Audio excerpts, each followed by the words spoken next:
Muhammadin wa ala alihi wa sahbihi ajma'in.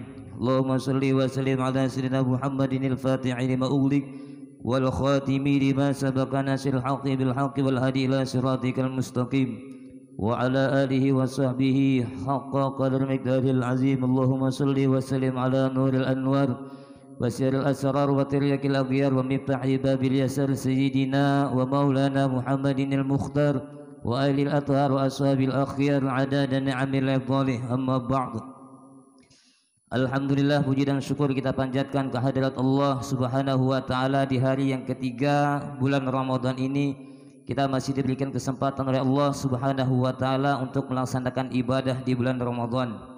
Sebagaimana yang kita sampaikan beberapa waktu yang lalu, bahwa setiap selesai sholat subuh hari Selasa, Kamis dan Sabtu itu diadakan kegiatan majlis, di mana hari Selasa dan Kamis itu diisi oleh ustadz dan guru-guru yang datang dari Batu Licin maupun yang dari Simpang 4. Kebetulan hari ini kalau dilihat dari jadwal yang di depan, yang ngisi adalah Habib Abdullah bin Thohir.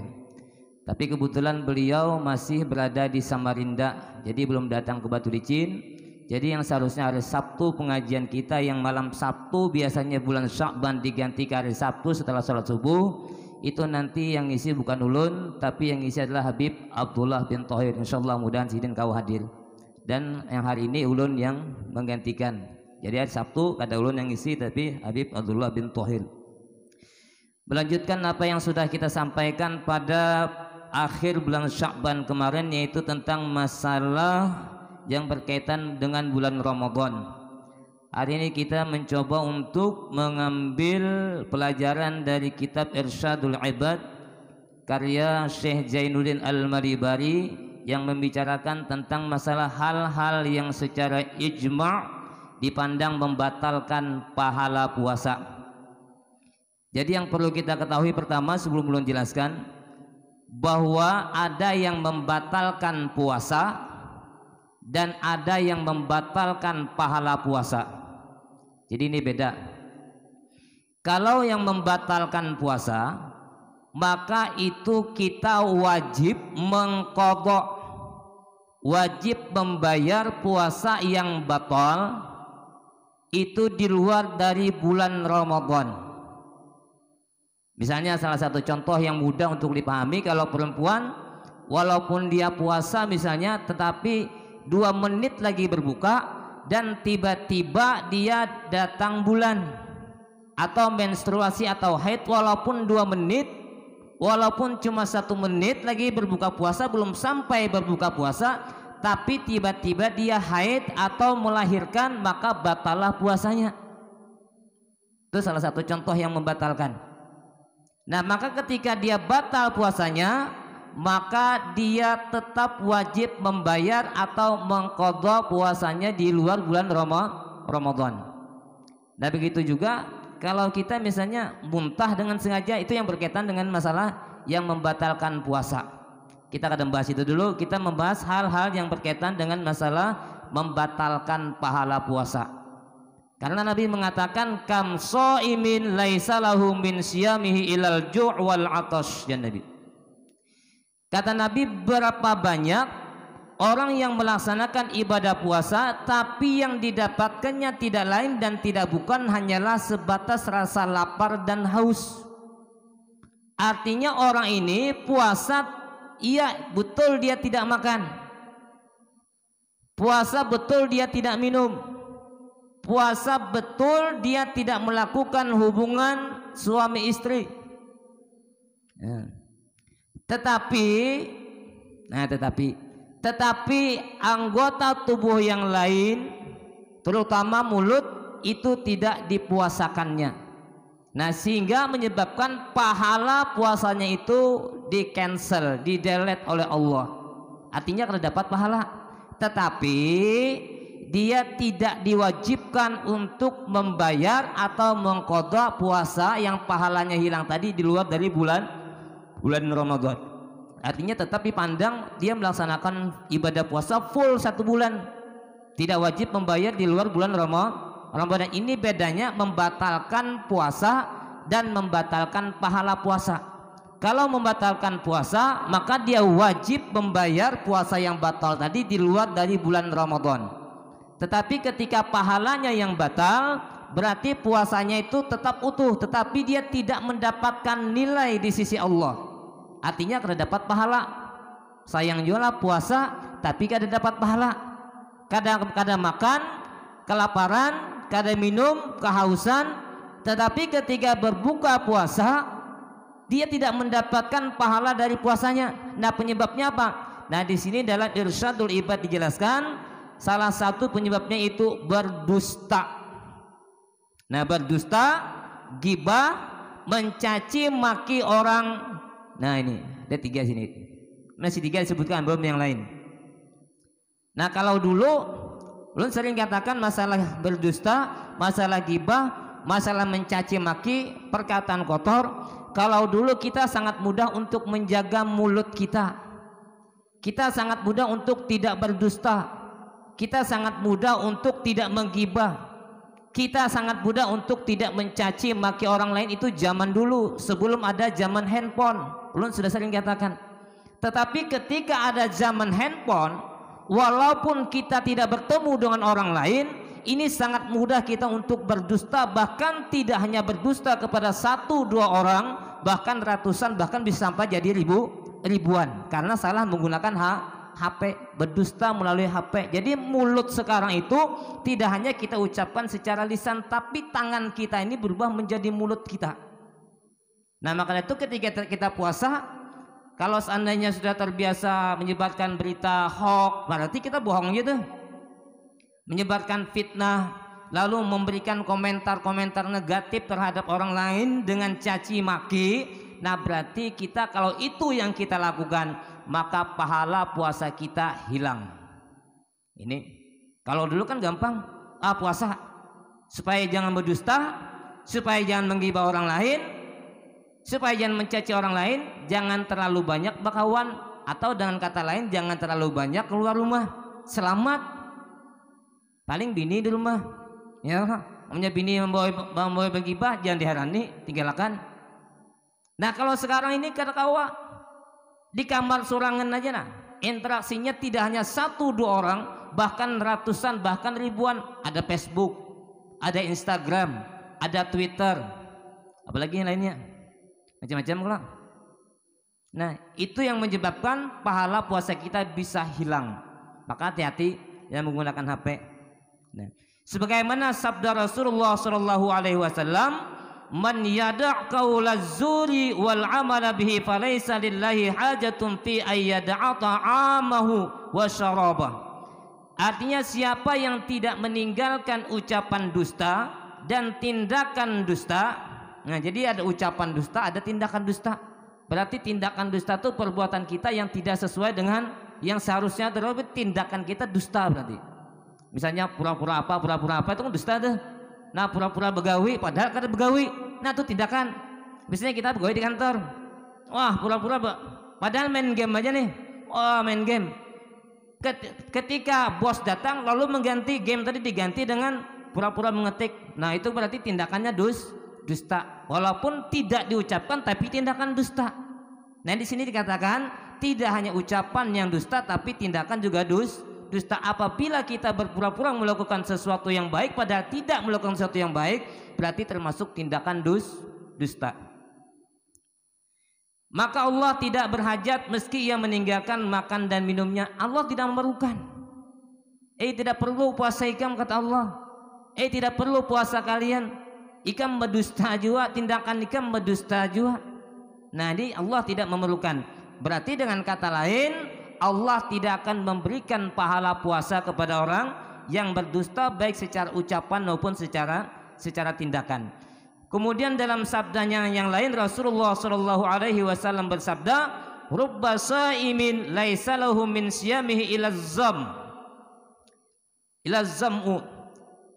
Artinya berapa banyak orang yang berpuasa yang mana ia tidak memperoleh apapun dari puasanya melainkan kehausan saja, haus saja. Kalau di sini tidak haus saja, tapi yang hadis yang pertama dibacaan tadi, kam shaimin laisa lahu min siyami ilal ju' wal atash, itu Nabi mengatakan berapa banyak orang yang melaksanakan ibadah puasa tapi yang didapatkannya tidak lain dan tidak bukan hanya lapar dan haus saja.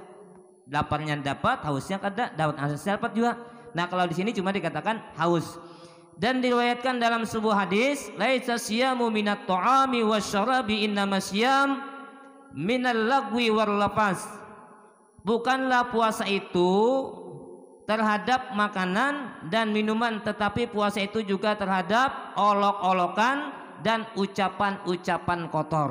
Nah, jadi lebih banyak Rasulullah mendekatkan puasa itu tidak hanya sekedar makan dan minum, tapi juga puasakan mulut kita. Maka itu Nabi jauh-jauh hari mengatakan, Nabi apa? Man kana yu'minu billahi wal yawmil akhir falyaqul khairan aw liyasmut. Dan Nabi barang siapa yang beriman kepada Allah dan hari akhir, falyaqul khairan aw liyasmut, maka hendaklah mengucapkan perkataan khair, perkataan yang baik, atau kalau bisa tidak bisa mengucapkan perkataan baik, maka hendaklah diam. Nah, ini Nabi nih. Ini kalau kita amalkan, insya Allah perkataan Nabi tadi, kalau mengucapkan perkataan yang baik, hendaklah diam. Insya Allah aman puasa kita. Insya Allah kita dapat pahala puasa. Hadis ini sesuai dengan syarat Muslim, sebagaimana ulama salaf mengatakan, nikat perkataan ulama salaf, ahwanu siyami tarkut ta'am wasyarab. Artinya kata ulama salaf, seringan-ringan yang paling rendah tingkatan puasa adalah meninggalkan makanan dan minuman. Nah, ini paling rendah, meninggalkan makanan dan minuman. Dan ada juga yang mengatakan, idza sumta falyasum sam'aka wa basaraka wa lisanaka 'anil kadzib wal maharimi wa da'adal jar. Apabila engkau berpuasa, maka puasakanlah pendengaran engkau, pandangan mata engkau dan lidah engkau untuk tidak berdusta dan tindakan-tindakan yang diharamkan, serta jangan menyakiti tetangga. Nah, ini orang puasa juga jangan menyakiti tetangga. Menyakiti tetangga itu macam-macam.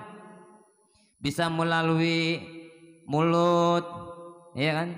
Bisa melalui sikap, bisa melalui tindakan-tindakan. Maka Nabi juga mengatakan, man kana yu'minu billahi wal yawmil akhir fala yu'di jarah, ya Nabi. Barang siapa yang beriman kepada Allah dan hari akhir, maka janganlah menyakiti tetangga. Nah, tetangga. Makanya orang ini mengatakan tetangga itu alahan pada din sanak. Iyalah.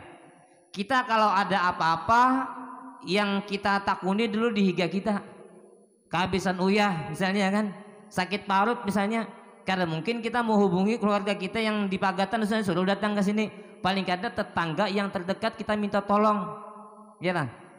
Nah, maka dari itu salah satu resep Nabi, apabila Nabi itu kita mulah makanan, kira-kira baunya itu keciuman tetangga, maka usahakan makanan yang kita makan itu, yang kita masak itu diberikan kepada tetangga kita itu, saking Nabi menginginkan kita itu saling menghormati kepada tetangga kita. Nah, ini. Nah, yang berkaitan dengan masalah puasa tadi, Imam Ghazali, Imam Ghazali pernah mengatakan, jadi Imam Ghazali pernah membuat tingkatan-tingkatan orang-orang yang berpuasa atau kelas-kelas orang yang berpuasa. Jadi yang pertama, Imam Ghazali dalam kitab Ihya Ulumuddin mengatakan bahwa tingkatan puasa yang paling rendah itu adalah puasa orang awam. Siapa orang puasa yang awam itu? Ya tidak makan, tidak minum, dan tidak mengumbar syahwat. Artinya mampu menjaga nafsu syahwatnya. Itu paling rendah. Kalau kita 2 hari lah. Kalau kita 2 hari ini puasanya hanya tidak makan, hanya tidak minum, tetapi kita masih tidak mempuasakan telinga kita, tetapi kita masih tidak mempuasakan mata kita, berarti kita itu hanya sebatas puasanya orang awam. Di Imam Ghazali yang paling rendah derajatnya puasanya itu. Tidak makan, tidak minum, tidak nafsu nih, tidak mengumbar nafsu, atau artinya mampu menahan nafsu, cukup sampai situ masih kategori orang awam. Nah, kemudian tingkatan yang kedua yang lebih tinggi di Imam Ghazali adalah orang yang berpuasa di samping tidak makan, tidak minum, dan tidak melakukan hubungan syahwat tadi itu, mampu menjaga syahwat. Tetapi orang yang tingkatan kedua ini disebut khawas, tetapi dia juga mampu untuk mempuasakan seluruh anggota badannya.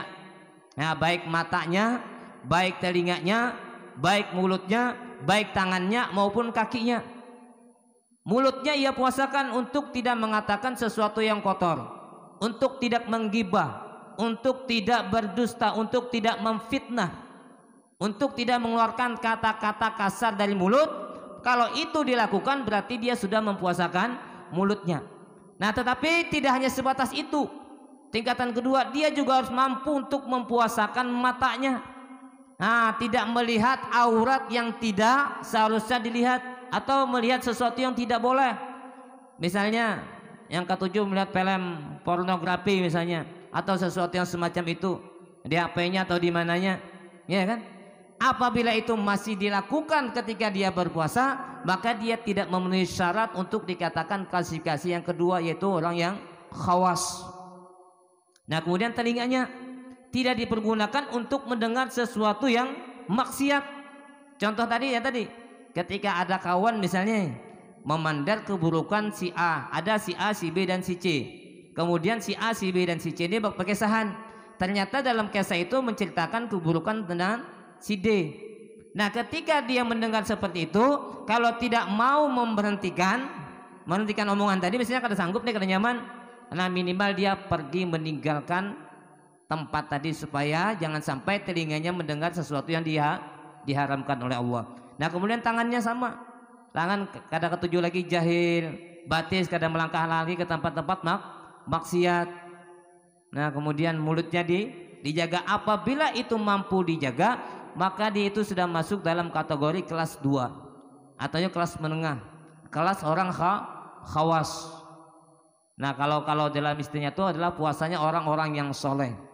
Nah, mudah-mudahan kita minimal kawa menempati posisi yang kedua ini. Kalau kita dapat posisi yang kedua ini, insya Allah kita akan mendapatkan pahala puasa. Dan kalau kita mampu bertahan di posisi kedua, maka tujuan ibadah puasa yang dikatakan Allah dalam surah Al-Baqarah dalam 183, ya ayyuhalladzina amanu kutiba alaikumusiyam kama kutiba alal ladzina min qablikum la'allakum tattaqun. Tadi agar kalian bertakwa, maka insyaallah kita keluar dari bulan Ramadan akan menjadi orang yang bertakwa.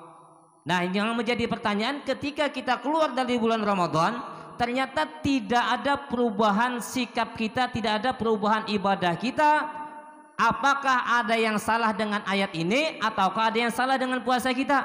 Nah, ulun yakin berarti ada yang salah dengan puasa kita. Karena sampai tujuan puasa itu menjadikan kita bertakwa, berarti puasa kita kada beres. Nah, kemudian yang ketiga, kata Imam Ghazali, adalah puasa orang khawasul hawas. Ini lebih tinggi lagi. Di samping dia mempuasakan mulutnya untuk tidak makan, tidak minum, dan menahan nafsu syahwatnya, juga menjaga anggota tubuhnya tadi, matanya, telinganya, kemudian tangannya, kakinya. Namun orang yang khawasul hawas, yang lebih khusus lagi, dia juga mampu menjaga hati dan pikiran dari hal-hal yang negatif. Nah, itu misalnya pikiran, wah jangan-jangan si A, jangan-jangan si A, kada lagi dah suuzan tuh, kada lagi prasangka buruk tuh, kada lagi menilai orang tuh jelek. Nah, karena dia selalu berpikiran positif, hatinya ini selalu terpaut dengan Allah, zikir, ingat Allah, atau hati dan pikirannya senantiasa dihiasi dengan sesuatu yang positif. Nah, apabila kita mampu melakukan hal itu sangat luar biasa. Kalau kada mampu, ya bertahan di dua aja cukup. Memang bertahap lah. Pertama kada makan, kada minum, kemudian kada melakukan atau mampu menahan syahwat. Kalau hanya sebatas itu aja, kira-kira kekanakan SD kelas 2 kelas 3 kan sanggup. Ya kalau apa bedanya kita dengan kekanakan SD? Kalau puasa kita hanya sebatas tidak makan, tidak minum, tidak mengumbar syahwat, kekanakan tahan aja gitu. Kita nanggana seharusnya lebih daripada itu. Minimal mestinya bertahap. Oke lah. Dari mata, dari telinga, dari tangan, dari kaki, bertahap. Pertama dulu mata dulu dipuasakan. Kalau mampu langsung sekaligus, alhamdulillah. Kemudian mata kawa, kemudian mulut lagi, atau mulut dulu. Pokoknya panca indera kita di anggota tubuh kita diusahakan untuk senantiasa kita puasakan supaya kita mendapatkan pahala dari ibadah puasa kita. Jangan sampai kita puasa 1 bulan penuh tapi puasa kita tidak memberikan tambahan investasi pahala nanti di akhirat, artinya nol juga. Makanya banyak orang yang puasa, kalau habis puasa ya kembali pulang, habis puasa ya kembali pulang karena ada apa-apanya ibaratnya.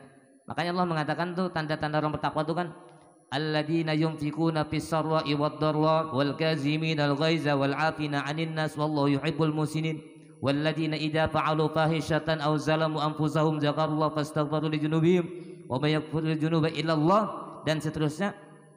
Ini kalau dijelaskan panjang lagi, nanti mudah-mudahan dalam waktu dan kesempatan yang lain bisa kita sampaikan masalah tanda-tanda orang yang bertakwa sebagai barometer bagi kita, apakah kita ini sudah mencapai tujuan ibadah puasa kita. Nah, bisa kita ukur dari tanda-tanda orang bertakwa tadi. Misalnya ketika kita puasa 2 hari ini, apakah kita mampu menjadi orang yang alladzina yunfikuna fis sarra'i wad dharra, yaitu orang yang menafkahkan harta bendanya baik dalam keadaan lapang maupun dalam keadaan sempit. Artinya 2 hari ini apakah kita itu masih pelit, apakah masih pengasit, masih kikir misalnya, masih kadang ketujuh menyumbang. Nah, kalau itu masih terjadi, berarti nilai-nilai puasa kita yang 2 hari ini perlu kita introspeksi kembali, perlu kita evaluasi, bujur kada puasa kita. Wallahu a'lam bishawab. Al-Fatihah. A'udzubillahi minasyaitonir rajim. Bismillahirrahmanirrahim. Iyyaka na'budu wa iyyaka nasta'in. Ihdinas siratal mustaqim, siratal ladzina an'amta 'alaihim ghairil maghdubi 'alaihim waladdallin.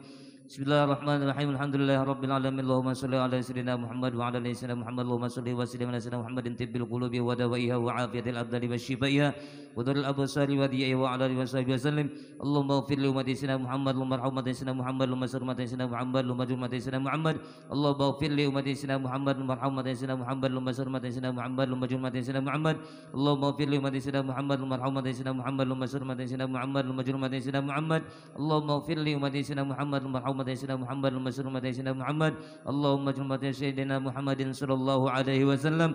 Allahumma ij'alna waj'al auladana min ahli al-ilmi wal khair wa la taj'alna wa min ahli al-dhair. Allahumma ij'al jam'ana hadha jam'an marhuma waj'al tafarruqana min ba'di tafarruqan ma'suma wa la tada' fina wa la ma'ana syaqiya wa la mahruma. Wa sallallahu ala sayyidina Muhammadin wa ala alihi wa sahbihi wasallam. Subhana rabbika rabbil izzati amma yasifun, salamun alal mursalin rabbil alamin. Ya arhamar rahimin, ya arhamar rahimin, ya arhamar rahimin, farij 'alal muslimin.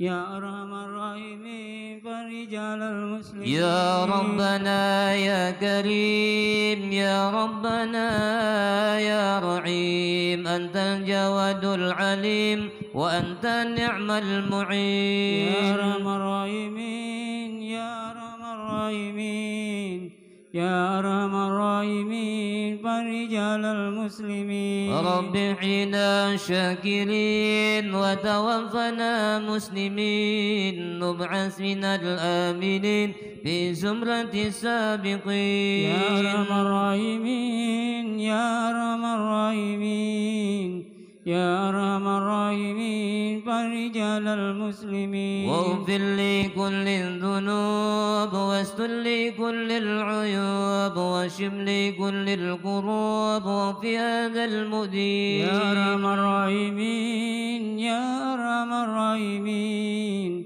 ya arhamar rahimin, farij 'alal muslimin. Thumma as-salatu was-salam على شفيع الأنام والآل نعم الكرام وصحبه والتابعين. يا أرحم الراحمين، يا أرحم الراحمين، يا أرحم الراحمين، فرج على المسلمين. تقبل الله ومنكم تقبل يا كريم.